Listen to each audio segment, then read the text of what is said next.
and Patriot Radio join forces. These veteran-owned stations are uniting to bring you top-notch, veteran-run podcasts, along with your favorite classic rock music 24/7. Stay tuned for the ultimate radio experience that celebrates our heroes and plays the tunes that never get old. From engaging discussions to timeless hits, this partnership has everything you need for your listening pleasure. Don't miss out on this exciting new chapter in radio history, as MB Radio and Patriot Radio come together to rock your world. Introducing J&J Beard Co., your go-to destination for high-quality handmade and natural beard products. Our family-owned business, based in New Jersey, prides itself on using the finest ingredients to bring you premium products that will elevate your grooming routine. Each product is carefully crafted with love and expertise, ensuring that you get the best care for your beard. Treat yourself to the luxury of J&J Beard Co. and experience the difference that true quality and craftsmanship can make for your beard. Join the J&J Beard Co. family today and unleash the full potential of your facial hair with our exceptional products. Find them on the web at jjbeardco.com. That's jjbeardco.com. Easy access to your gear. Stay prepared for any situation with our high-quality medical supplies, designed to keep you ready for action at all times. Solution for top-notch protection and performance in the field. Our armor bundles provide unmatched safety and comfort, while our battle belts and holsters ensure quick and easy access to your gear. Stay prepared for any situation with our high-quality medical supplies, designed to keep you ready for action at all times. Looking to enhance your skills? Our firearms training programs will take your proficiency to the next level. Trust LT Defense for all your tactical gear needs and gear up for success on the battlefield. This entire military is one cohesive, dedicated force. And the threats to our nations, they don't sleep. They're watching our every move. Iran, Russia, China, North Korea, ISIS, Al-Qaeda. They may be watching this right now. Our military should not be mistaken for a cable news gabfest show. We don't care what you look like. We don't care who you voted for, who you worship, what you worship, who you love. It doesn't matter if your dad left you millions when he died or if you knew who your father was. We have been honed into a machine of lethal moving parts that you would be wise to avoid if you know what's good for you. We will not be intimidated. We will not back down. We don't want war. But if you want war with the United States of America, there's one thing I can promise you, so help me God.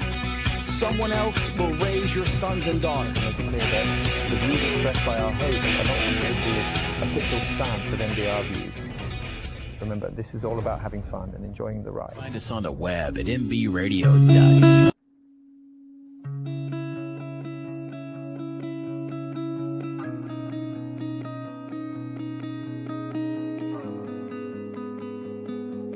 Hello, friends. I'm Kent Skelton, and I'm so glad you are here. Together we can battle this struggle and find freedom from it all. Life is continuous, and it would be ridiculous to say that you or I don't experience those seconds, minutes, hours, or days that seem like they'll never end. Time continues on, regardless of how we feel or what we experience. We search, longingly for a way to handle and navigate through these situations we are experiencing. There has to be a way. Surely I can find the solution to get rid of these negative experiences and periods of despair I am feeling. Maybe it's not our own problems, but those of family members or loved ones that are living in pain. These pains may come from alcoholism, addictions, illness, grief, boredom, and in so many other forms. What will we do? Where is that light I'm supposed to be able to see at the end of the tunnel? When will I see it? When will this end? The timing to realize you need help is up to each of us. That's you, that's me. We are each individually accountable for ourselves. We have to make the change, and the timing is now. There's no time like the present to desire and begin that road to recovery. Together, let's reach that freedom from struggle.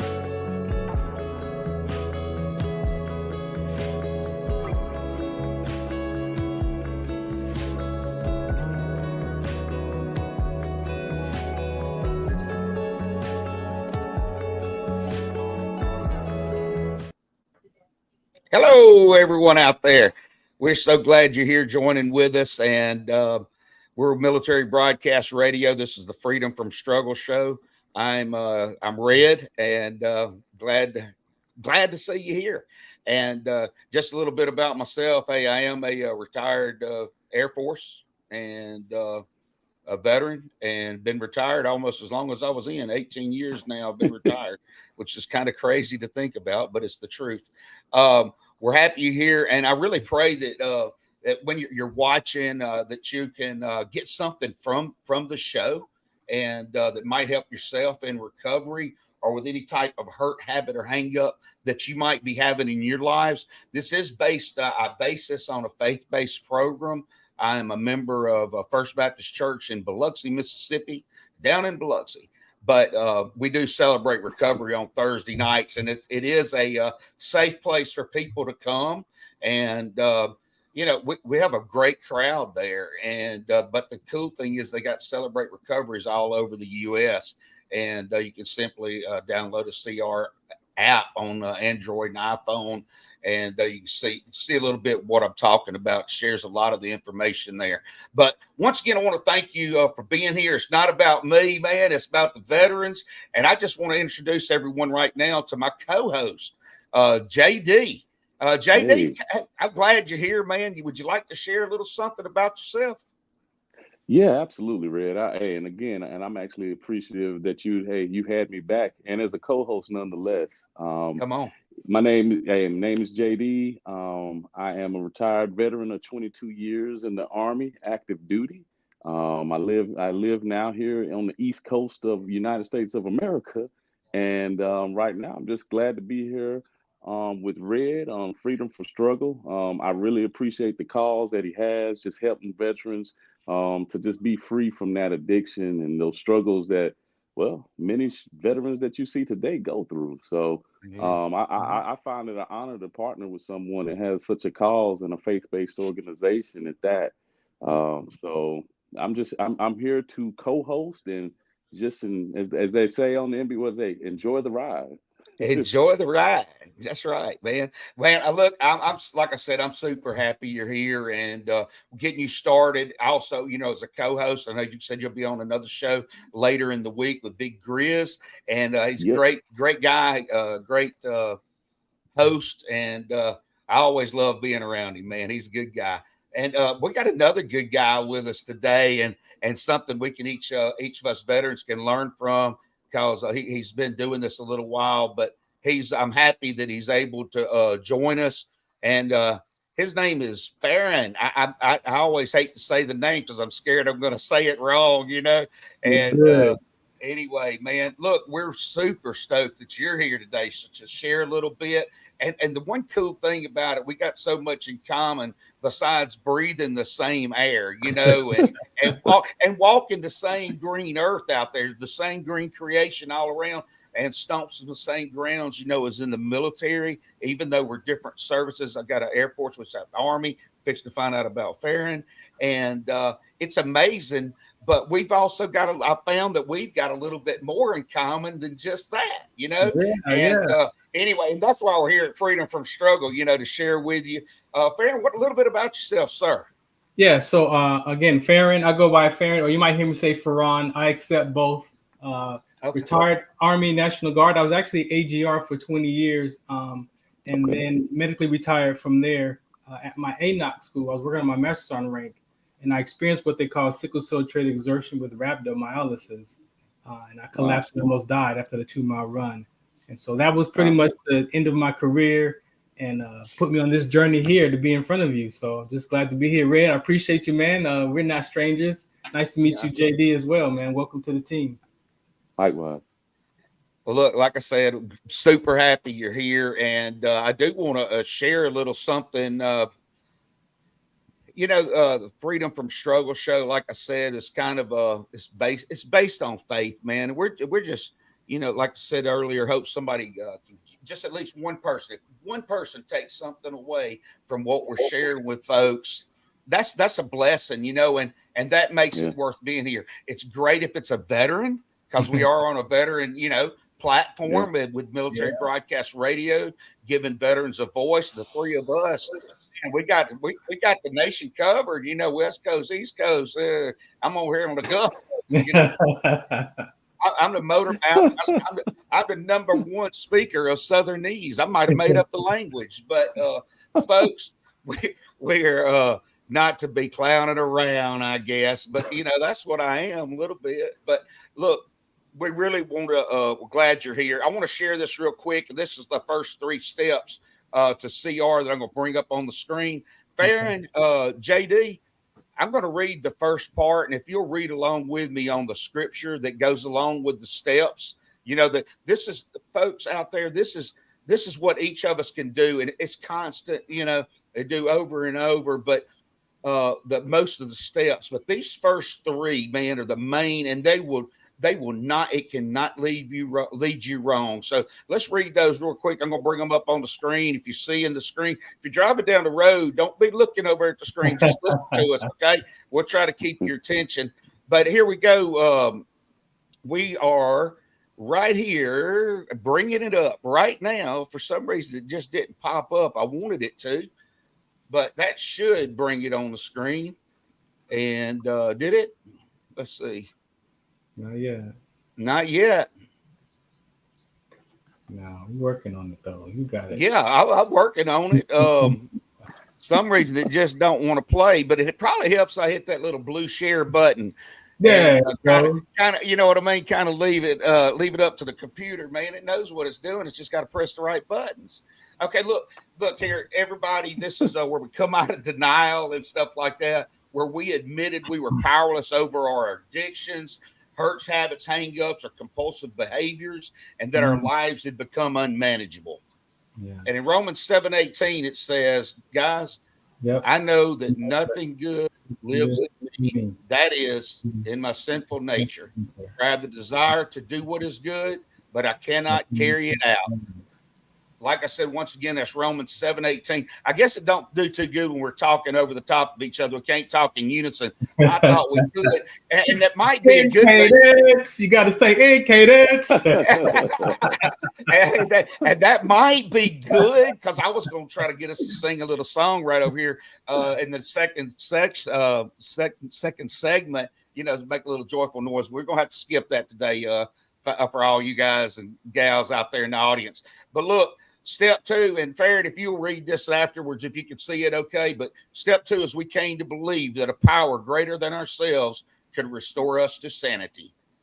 All right. And that scripture says, for it is God who works in you to it will and to act according to his good purpose. Philippians 2:13. Man, I love that voice. I mean, I love that voice. I love the verse. Step 3. Look, if we go to step 3, this is where it's getting serious now. We've realized we got a problem. We've come out of denial, and now we've made the decision to turn our lives and our wills over to, we came to believe that that we couldn't do it ourselves, that somebody greater than ourselves could help restore us. In step 3, it says we made a decision to turn our lives and our wills over to the care of God. JD, would you read that if you can see it good enough? I'm not gonna lie, Red, having a little hard time here, bro. That's okay. Look, I got my glasses on. And Romans 12:1, it says, therefore, I urge you, brothers, in view of God's mercy, to offer your bodies as a living sacrifice, holy and pleasing to God. This is your spiritual act of worship. Okay. And man, those first 3 steps are so important, right? And I don't know, man, they get me. And then we go into step 4, where we start really searching within ourselves and finding out what we need to do to improve and get involved with somebody else, letting them know we also have problems. And it's not just for you and the Lord, but you're having somebody, kind of accountability partner. Look, y'all, it's 14 minutes and 39 seconds already into the podcast. That's pretty cool. It really flew by. We're going to have a little word from our sponsors real quick and a short song. So y'all just stay tuned with us. We'll be back in about 3 or 4 minutes. just give you a little break from this motor mouth of the South. And here we go. Please join Military Broadcast Radio, Fairway Travel, and the Just Go Travel Show for a Veterans Day cruise. We'll be sailing on the Carnival Magic out of the Port of Miami for a 6-day Eastern Caribbean voyage from November 10th through November 16th, 2024. This Veterans Day, honor your service with an unforgettable escape aboard the Carnival Magic. From relaxing days at sea to thrilling onboard activities, there's something for everyone. Connect with others who have shared your journey and create memories that will last a lifetime. Enjoy top-notch dining, live entertainment, and breathtaking views as we sail to paradise. Our itinerary departs from Miami, spend a day at Half Moon Cay, followed up by a relaxing day at sea. Then Amber Cove, where we follow it up with a day at Grand Turk. We then get to have another relaxing sea day before heading back to Miami to finish our fantastic voyage. Join us from as low as $574 per person, based on double occupancy, for an incredible journey at sea. Create the memories that will last a lifetime on a journey to celebrate with your family and friends. Contact Fairway Travel today to book your spot. We can be reached at 228-365-1012. That's 228-365-1012, or simply email bookitnow247@gmail.com. That's bookitnow247@gmail.com. Just go.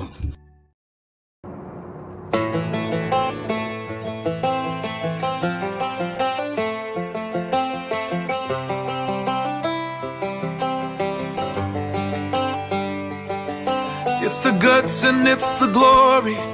100 stripes, 100 stories. It's the Pledge of Allegiance on the 4th of July. It's them handwritten letters from home. It's them sleepless nights alone. It's his newborn baby he left with his wife. Mr. Red, White, and Blue, lay down, hear the line. Mr. Red, White, and Blue, for these stars and stripes. Hey.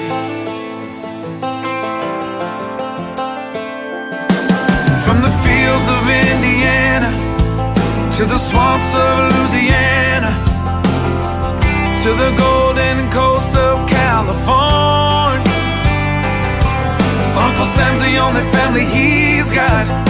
His purple heartbeat won't stop, and his 18th birthday was the day he was born. Mr. Red, White, and Blue, lay down, hear the light. Mr. Red, White, and Blue, for these stars and stripes. Mr. Red, White, and Blue, stand on the front line.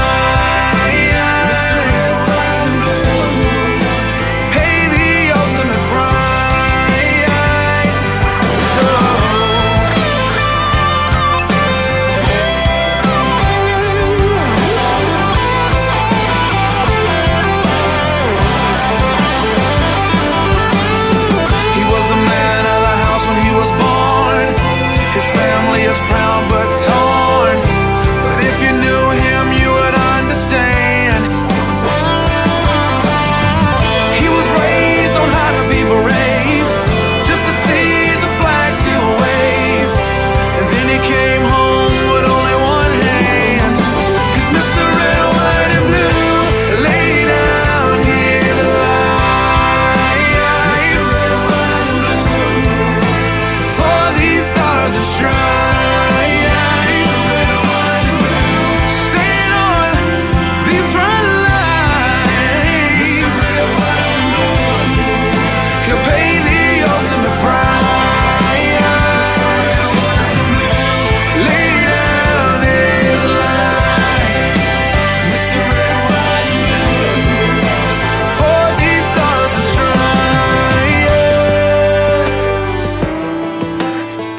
March in line, march in line.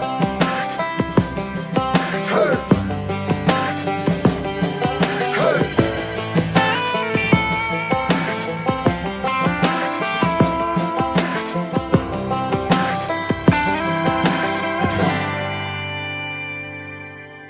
opinions expressed in this program are those of the speakers and do not necessarily reflect the views or positions of any entities they represent. Find us on the web at mbradio.us. All right, we're back, and we're going to do that a little bit later. But right now, hey, we're coming up with the Interview of the Week, sponsored by LTD Tactical.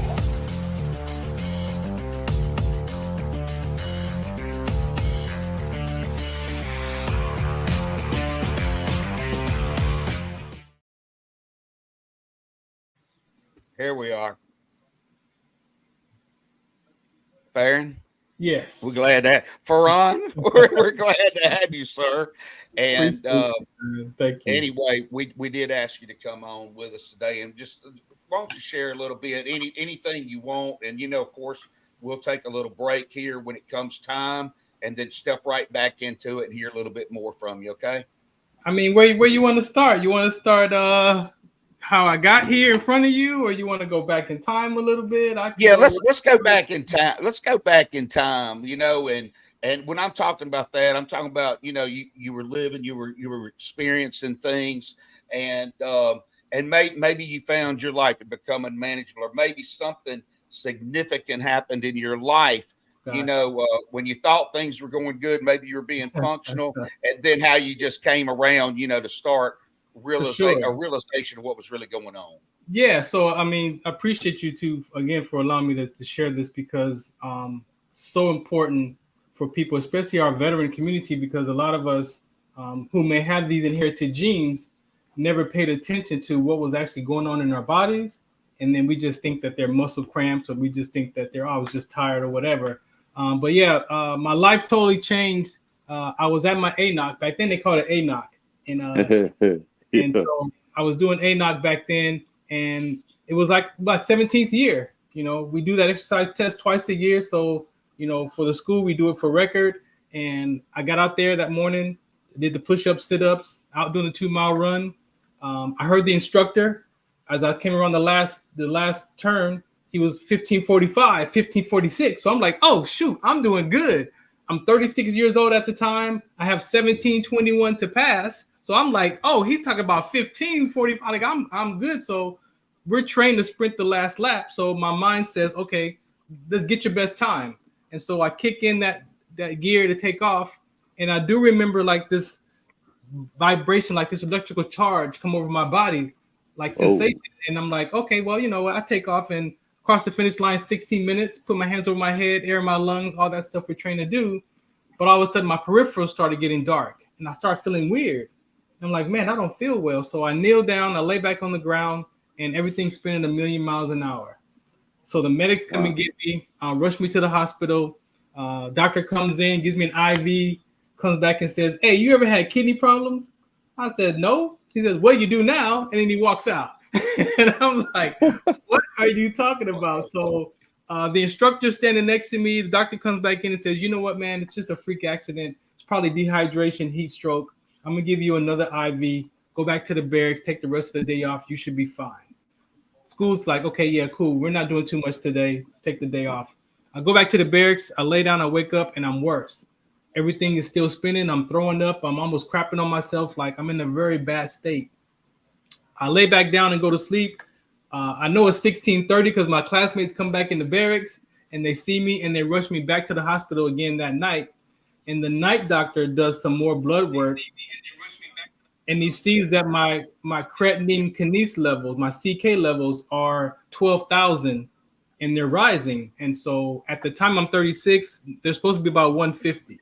So they're 12,000. So what was happening was a condition called rhabdomyolysis, which is a skeletal muscular disorder that if you overexert yourself, that sometimes those red blood cells can mutate. And then that's lack of oxygen. And then the myoglobin in the muscles break down into the bloodstream, right? And then that hits the kidneys, which is the renal failure that the doctor saw that morning. So I was actually in renal failure by the time I got to the hospital that night. Both my kidneys were at 50% each. And so at the time, they just admitted me, put me on IVs for 4 days. I could barely walk. I was coherent, but I could barely walk. My family came and got me, took me home to my regular doctor, and we just started doing tests.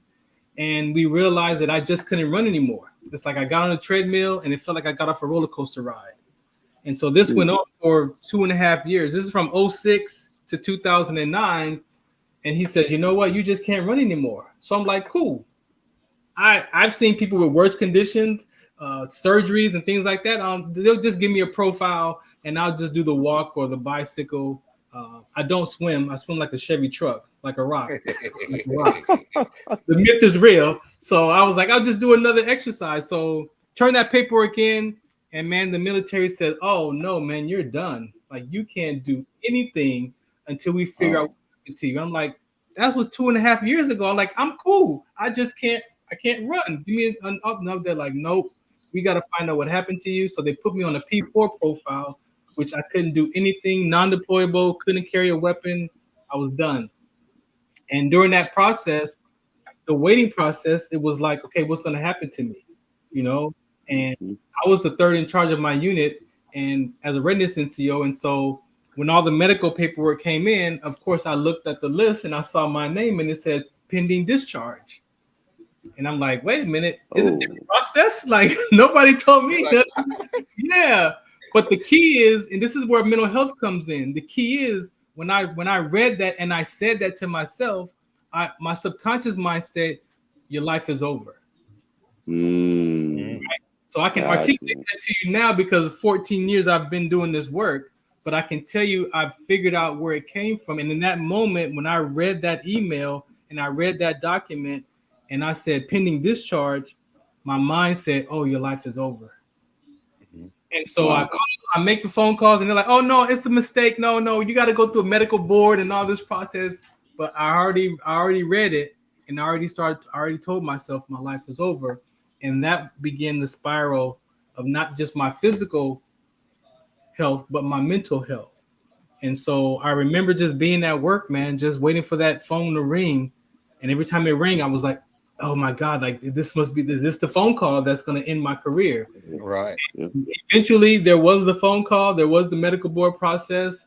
It took them 3 years from 2010 to 2013 for me to fight. I did my appeals. I did everything I could to stay in. But they says, nope, you're non-deployable. You're not fit for service anymore. And in between that time, I was going to mental health appointments at the Air Force Base I was connected to. And my old sergeant, we served in the war together in 0405. I was a platoon sergeant. He was platoon leader. And we ran the POL company, training soldiers going to Iraq. And I passed him on the base one day. He's like, how you been? I'm like, you don't want to know. He's like, tell me. I'm like, man, I could barely walk. I'm not feeling well. I'm going to these mental health appointments. Like, I don't know what's happening to me. And he's like, oh, my muscles locked up on me one time, but I have sickle cell trait. So I have to drink extra water, take these vitamins. And I'm like, why does that sound familiar? And then I remembered, oh, shoot. In 1999, my second physical in the Army, they found my sickle cell trait. And they called me in a panic to come back to the clinic. And so I go to the doctor and he's like, do you know you have sickle cell trait? I'm like, no. Well, we just want to let you know. I'm like, hold on. I got a cousin with sickle cell disease. He's like, no, it's not the disease. You're just a carrier. So just make sure you don't mate with another person because you can have a baby with sickle cell disease. I'm like, okay, I'm done having children. I'm moving to Michigan. Like, I'm good. I'm out. So in 2010, I remember that conversation from 99. I go back and get my medical paperwork. And sure enough, there was a positive sickle cell trait test on my documentation. So I take that to my doctor and I'm like, hey, I have sickle cell trait and this is what happened to me. So we did more research and that's where we found that military veterans, soldiers have been collapsing and dying for years since the 70s and 80s from sickle cell complications. That's also when they stopped allowing people with sickle cell to join the military in the 70s. So you couldn't join with sickle cell disease, but you could still join with the trait. But people were still having problems. And then we looked in the sports world and athletes have been collapsing and dying from the same complication that I had, except that they had the cardiac arrest, which I didn't have. And so when we put all that together, I submitted it back to the military, and that's when they was like, oh yeah, you're done, game over. And in the midst of that, like I said, I can articulate it to you today that my identity was trapped in that camouflage. My identity was trapped in my rank. And if we all tell the truth, that camaraderie is nothing like no other as a brother and sister in arms, right? So now you have 24 years of most of my life in the service. That's been my life. And then now that's being taken away, and not by choice, right? I already made it mean my life is over. And I've collected enough evidence that I'm just going to take my life. Like, why even be here? Like, who's going to miss me? Who cares? Nobody cares. But I held on to my youngest daughter, Deja. I held on to her because I knew I had a level of mental toughness. I played basketball. So I knew I had some mental toughness, but this experience was just different. Like, that depression and anxiety was something I had never felt before at that capacity. And I was ready to do it. I had a plan. I had my favorite car. Like, I was ready to go. But my heart just kept saying, you can't leave your daughters like that. I have 3 daughters, but my youngest daughter at the time, like, you can't. How can you do that? And so I battled in my mind to stay alive with that. And at some point around 2011, I had some friends introduce me to a personal development education. And I sat in that course that Friday, and we had a discussion about the vicious circle. And they said, what story did you make up of what happened and what you made it mean, right? And when I looked at, when I told the truth to myself, because we have to be willing to tell the truth about who we are and what we're dealing with, right? That's the key point in the things that you said. I had to tell the truth, and I was willing to tell the truth that day. And I saw that I made up a story about what happened to me in the military. Like, all they said was, you're going to get a medical board. I made it mean my life is over. And in that vicious circle, once those 2 circles collapsed, those 2 worlds collapsed of what I made it mean and what they said, then the mind collects evidence. I got a flat tire because my life is over. I'm getting a divorce because my life is over. My foot hurts because my life is over. Like, and so when you collect enough evidence and you get to the state of hopelessness and despair and that diminished experience of yourself, it's like, why bother? And to sit there in that class and see that that's what I made up about myself, it was like, well, what else did I make up about myself that's not true? Hey, fair. Yeah. Hey, it'd be a good time for us to take a break right now. And look, what we're going to do, we're going to take this little short break, and we'll come back and you pick up right where you left off, okay? Here we go, all right? We'll be back with you there, folks.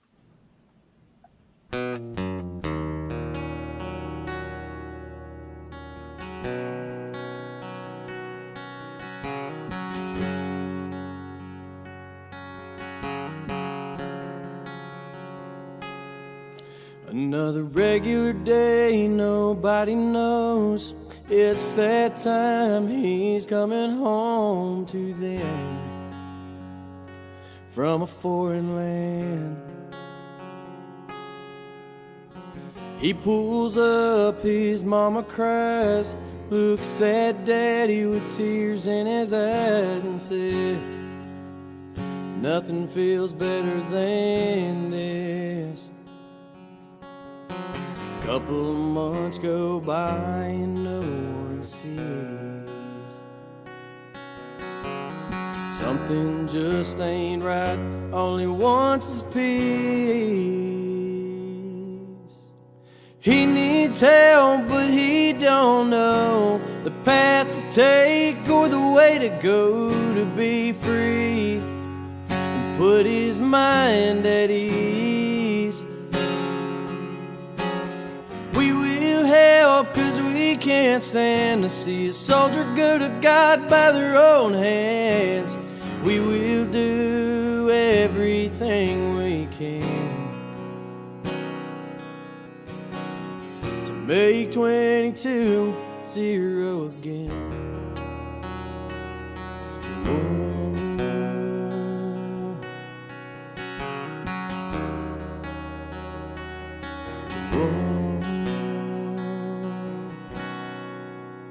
He gets help, but he still feels off. Sees an ad on the TV about a dog batting said, this is a man's best friend. Whoa, so he goes one day and he picks it up, Never thought a dog could bring so much love and put a smile on his face. But he's finally found a saving grace. He needs help, but he don't know the path to take or the way to go to be free. Put his mind at ease. We will help, 'cause we can't stand to see a soldier go to God by their own hands. We will do everything we can to make 22-0 again.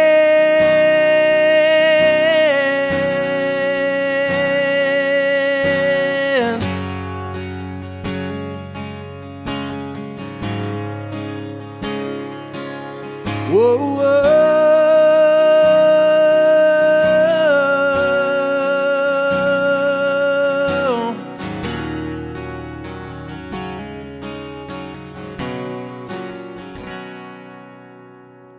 He needs help, but he don't know the path to take or the way to go to be free. Put his mind at ease. We will help, 'cause we can't stand to see a soldier go to God by their own hands. We will do everything we can to make 22-0 again.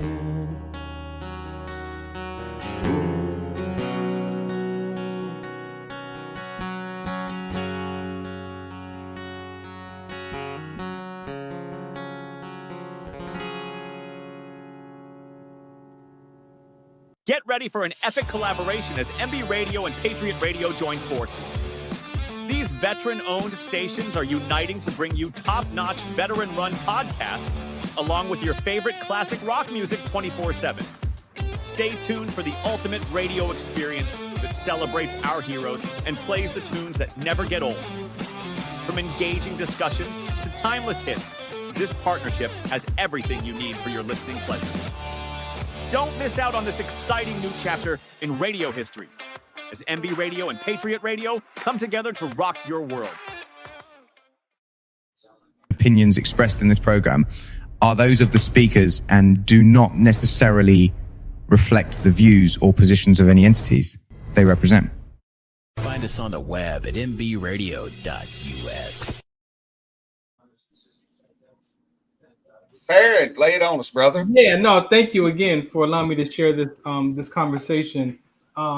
So at pretty much in that education, man, is where I started my journey of my healing journey, man. And I just, the VA, you know, they wanted to give me drugs and medications, and I took some of those medications, man, and felt like a zombie. Like I just didn't want to go through that kind of life, man. And so I knew, like, again, about mental toughness, being an athlete. And so I just knew my mind, I could fight through it. So I went on a different path. I found some personal development courses. I paid for them out of my own pocket.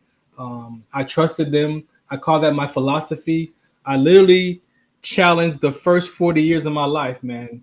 And so not only did I discover the things that I made up about my story, about the military and my identity, but that I was able in that education to heal relationships with my parents. Like when you put your life in that education, there's these conversations that we have, and so they go all the way back. They go all the way back to childhood and decisions that we make. And if you really understand child development and you understand the brain and the limbic system and how we think, man, that subconscious mind is powerful. And that voice in our head is not us. But we grow up thinking that voice that's talking to us when your mouth is closed and it's giving you all these things and you shouldn't do that. What are you doing? You know what happened last time you did that? You know, when blah, blah, blah, like, and your mouth is not moving. That's you observing that voice. That's not you. And so when I was able to sit in that education, man, and just kind of put my life in those distinctions and curriculum, I saw that I had made up some stories about my mom and my dad that just wasn't. It was my truth, but it wasn't the truth, right? And so again, when you look at how we grow up and we develop, and the brain of a child is developing and giving meaning to life, and I realized that, hey, I didn't know what it was to be an adult when I was 5, when I was 8. I mean, I'm 54 now, trying to figure out what it is to be an adult, right? We'll mature one day. And so, but in that conversation, man, it took me back to these decisions. And I love my dad. But he got on my nerve. Right? And in that work, I went to look at, why does this man get on my nerve? Why can't we spend time together? And when I took that story and put it up against that conversation, it wasn't my dad. It was me. It was who I was being with my father. Very rude, very short, no acknowledgement, no gratitude, no grace. Just, man, you don't know nothing. Because I felt like he didn't love me. But that story came from a 5-year-old Farron. A 5-year-old Farron that made a decision that my dad doesn't love me because he left the house. And I lived that for 35 years against my dad. And in that conversation, I got my dad back. So not only did I get peace in my military career, but I got a new relationship with my father because I called my father and said, hey, man, please forgive me for my behavior. I love you. Thank you for teaching me how to walk and tie my shoes and go to pencil and color, like all the things I could think of. And he's like, I just want to spend time with you. You're my son. Like, he wasn't even fazed by my behavior. It was me recognizing who I was being with my dad, and he just wanted to spend time with his son. And so that got a new relationship with my dad. And then I looked at another conversation about my mom, and I had an abandonment issue with my mother at 8 years old. I was a latchkey kid, 1978. And if you was a latchkey kid, you knew that you would come home by yourself and let yourself in with the key and do all these things. We call that the latchkey kid. Well, if you look at that latchkey kid syndrome, for some children, we make decisions about those moments as well. And I made it mean that my mom left me alone and I lived as an abandoned child. But again, when I realized that was a story, because it wasn't the truth, it was my truth. I wasn't left alone. I did have to come home by myself, but I wasn't abandoned. Right. But the way an 8-year-old relationship to time, you would swear, and the way I told that story, you would swear that my mom left me alone for 20 hours. But it was like 90 minutes. But I had to do the work. I had to be willing. And then the third decision that I made as my peers, because what they say is at between 2 and 12, we make 3 core decisions about one about our parents, that's 2, and then your peer age. So then in that work, I looked at my peer age decision and I saw where I made a decision about my peers. And looking at my life at 40 at the time, it was like, well, no wonder my life was so closed off, because I made these decisions and it diminished my experience of myself. And I had my career, right? So in my career is where I felt the sense of belonging. I was never by myself, that camaraderie, that love, that people love soldiers, all this stuff. But all that was wrapped up in my identity in that uniform. And as I peeled those layers off in my own life, I could see like, man, like my brain is we just make up stories. And if you go scripture, you go to Ecclesiastics, and that tells you that life is empty and meaningless, that it's vanity, that we chase the wind, right? But sometimes we don't remember as adults, we act those things out as adults. So I looked in my life and I could see where I destroyed relationships. Wow. Killed off relationships, why I killed off my marriage because of who I was trying to protect myself from being abandoned because this girl's going to leave me. Wow. But you have to be willing to tell the truth to yourself, though. Ron, I just really, man, what you're telling me right now is very inspiring, man. I'm being very honest. For sure. As I sit back and listen to everything that you're saying right now, just while because we got a lot of listeners, and I just want to say to you, based off everything that you just said, there are still people groups out there, regardless of whatever their backgrounds are, whatever their faith culture is, whatever their backgrounds are, who still just don't really understand the importance of mental health. And everything that you just described was, is really pointing to the implications of how mental health complements for sure our spirituality and even sure. our identities. And so for my sure. question to you is, what words of encouragement would you have to anyone that may be listening? It's like, I don't know about that stuff. Like, what would you have to say for encouragement, Ron? Check it. Like I said, first of all, you got to be willing to look. You got to be willing to look. If you don't tell the truth to nobody else, tell the truth to yourself, because we know how we feel about ourselves. When I look in the mirror, I'm looking for the 19-year-old body. That 19-year-old body's gone, man. This is who I am for, and all this stuff. And so telling the truth to myself was the number one thing. So you got to be willing to do that. If not, the stuff that we talk about is conceptual. It sounds good for you. Oh, it sounds good for him, not me. Because no, I don't have no problems. Yeah, because we don't want to look bad, right? So we protect ourselves from looking bad to look good, and then we suffer in silence. Right. So you got to be willing to tell the truth to yourself. After that, you got to go back and look at some of these conversations. Those 3 decisions that I made about my parents and my peer age, those stories always revolved in my mind. I would always remember why I was on the floor at my grandparents' house and thinking about my dad on Christmas. And that was the story. I remember the story about being at the apartment door with my mom with this key that she says, here's the key to the door. Lock the door. When you get home, don't go outside. Don't turn the oven on. Don't do this. But all I remember hearing my mom says, I'm leaving you. And when she said that I'm leaving you was the pain in my gut. So there was a body sensation attached to that comment that my mom said to me. Right. And that story also revolved in my head around and during my whole life. And then the 14-year-old decision about the girlfriend who broke up with me because I wasn't the guy for her. So by that, those are the stories that I remember. And so I was living from the decisions that I made from those stories of who I had to become to survive that pain. The pain of the 5-year-old, the pain of the 8-year-old. There was more. I found 10. So you got to be willing to look at those stories and tell the truth and challenge those stories, because they may not be the truth. You got to find out the other side of that conversation. I went to my parents. I went to my dad. I had to go to those areas and see what was going on when I was born, Mom. What was going on between y'all? Because there's some things that I'm trying to remember that don't make sense. So there's pieces of this story that are I didn't get. Right.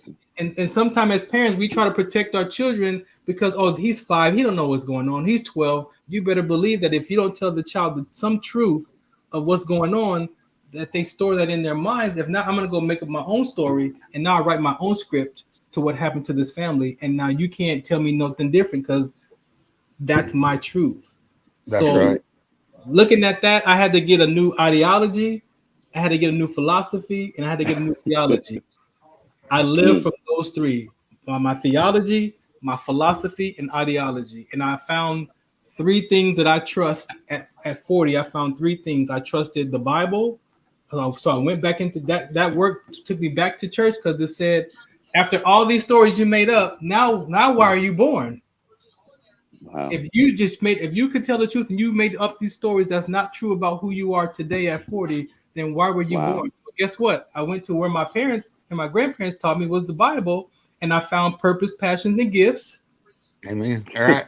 Amen. Bible, that was my theology. So now I got to find God for myself, because now I know my moms, they did what they did. So I found God for myself. And then I took that education as my philosophy, because I trust that education of what it did for me and who I became as a human being. And then I went to my ideology, and that was the cognitive behavior class from the VA. And that CBT class right there, man, was the icing on the cake, because the CBT helps you put those stories and see how exaggerated your thoughts are. Right. So when you break all those down, that's how I saw that my mom never abandoned me. That was an exaggerated story, that an 8-year-old that I was living from. Those were exaggerated, habitual stories, and I made it mean something about myself. And then when I said that it was 90 minutes, is 90 minutes being abandoned for Ron? No, that's not abandoned. So telling the truth, you've got to be willing to tell the truth to yourself if you want to get some real support. There's a lot of things out there the VA. I talk about the VA because we inherit conversations that the VA not gonna take care of you. That's for the old folks, you know. That's for the VA. We tell our own veteran community corrupt our own views of how the VA can take care of us by the disappointing stories that we pass on to one another. Wow. So I had to go to the VA for myself and see. Let me see what y'all got. I'm not a combat veteran, so I felt like I didn't fit that because I'm not a cop. So the VA is for those who saw war. We all train for war. Right. We're mentally ready for it. That doesn't go away. I had to kill off emotions from my family to practice if I ever got deployed, how to disconnect. But those are wounds. Those are emotional wounds. Wow. Yeah, that's that we practice I have to disconnect from my family because I'm leaving in 2 weeks.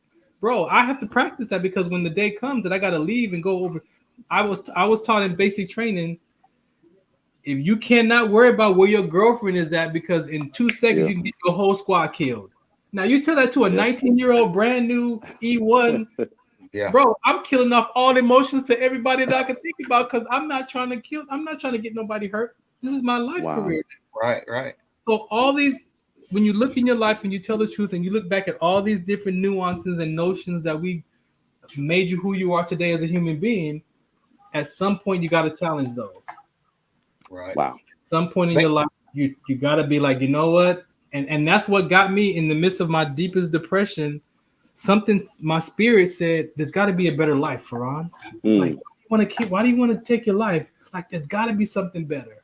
And God allowed my friends to introduce me to that work. That work saved my life. And my friends who saw me in that deep depression, like, bro, like, what's wrong with you? Like, hey, we got this class that we took. Take this class. Right. That's why. Ask. Oh, go ahead. No, go ahead. No, JD, go ahead. I want to hear it. I mean, it just had me curious, Farhan. What was the point where you decided, you know what? Here's these thoughts I have about myself.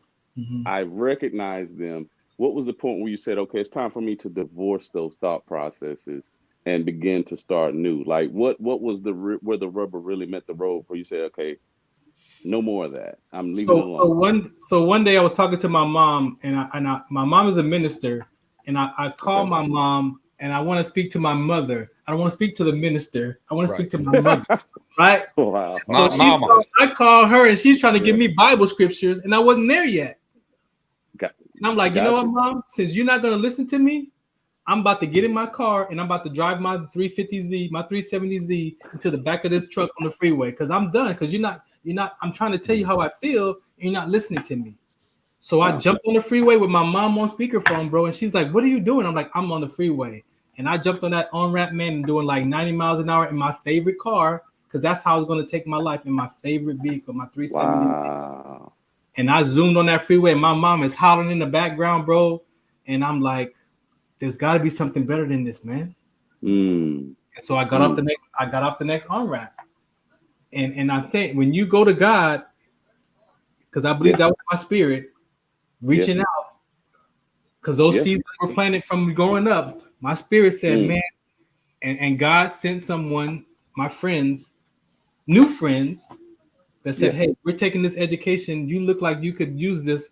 We'll pay for it. We ain't even got to pay for it. We pay for it. Wow. And that was God answering my prayers because that education is really biblical principles. When you peel them off and how they're conversated about, they're really biblical principles. So when you look at it from when I finally got him back in the church, it was like, this is my journey. This is how God saved my life, put me back on my path, and now I'm a sickle cell trait advocate. So I got a new purpose, right? The military career was just for what he put me through to guide me to get to where I'm at in front of you today. I use all that military knowledge in my advocacy work today. Wow. That's awesome. Hey, Farron, you know, don't you have like a website for that you sponsor? I do. Yeah, I do. Part of. Share that real quick. And even if you want to throw it in the comments, if you get a chance, before we get through, but so folks can realize what you're part of. I know, because it's such a big thing to such a big audience. So what God showed me was that sickle cell trait gene that I was born in my mother's womb with, that he gave me, that he trusts me with, became my life conversation. I was born with that inherited gene. I experienced the collapsing and almost dying because now I have a voice in that conversation, right? And so I have a small nonprofit where I actually go to the base where I collapsed at the last 8 years, and I speak to soldiers about my experience that happened on the base that they're training at right now.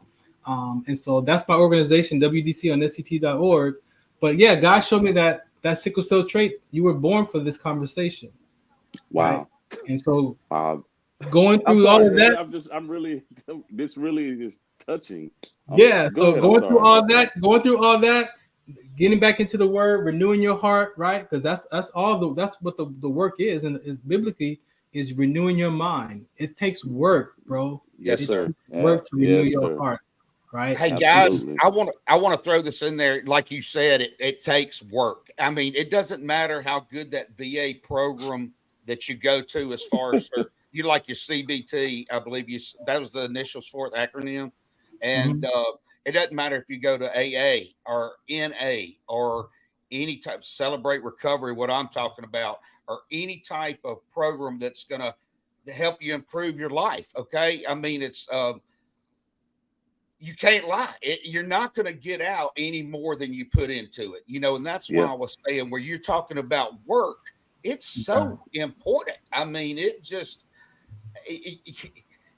you don't, you're just going to continue to be blinded, and you're not fooling anybody but yourself. I mean, and that, I know that's pointing fingers, but that's us telling our brothers, our sisters, whether it's the general population, whether it's veterans. Look, all we can do is look out for each other, and remind, and just like your friends for they asked you that question, what's wrong with you, dude? You know, what's wrong with you, bro? But and unfortunately, we have to ask that question, despite how uncomfortable it is to bring something like that up, because you're scared of what they might say. It's all about, and that's the thing about what it is to be human, is we want to look good to not look bad, right?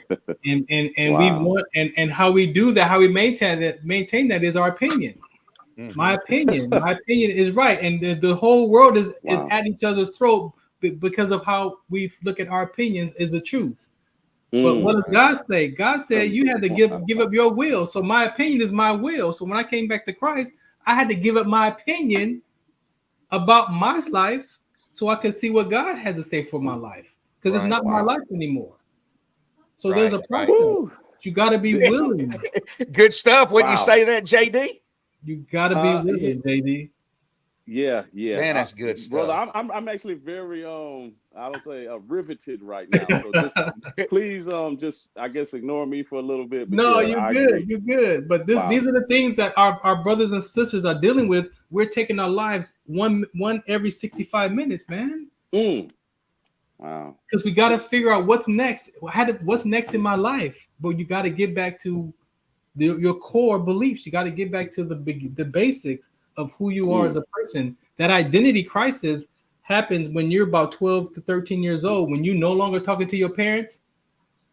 Now we turn to our peers for what? For love and acceptance and belonging. And that's all chaos and trial and error. Right. Hey, guys, man, we're at like almost 59 minutes. We're going to be going off the air here very shortly. Just happened too quick, gentlemen. It happened too quick. And I'll say, brothers, it happened too quick. But look, we want to thank everybody for watching in Military Broadcast Radio, Freedom from Struggle.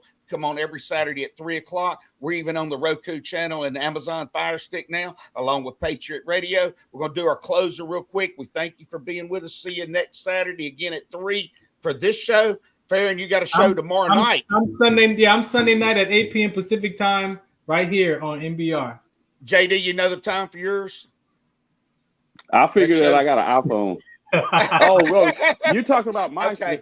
All right. Well, look, we'll get that word out there too. Thank you, gentlemen. Thank you. Thank you so much for your time, fellas. I pray everybody to have a blessed week. Ladies and gentlemen, thank you for tuning in to Military Broadcast Radio. As we wrap up today's show, We want to remind you that the podcast of today's episode will be available right after we go off the air. So if you missed any part of the show or want to listen again, be sure to check it out. And remember, we're here to support and honor our veterans. Your stories and experiences matter, and we are committed to giving you a platform to share them. That's right. We're here to give our veterans a voice. So don't forget to catch the podcast and stay connected with us. Giving our veterans a voice.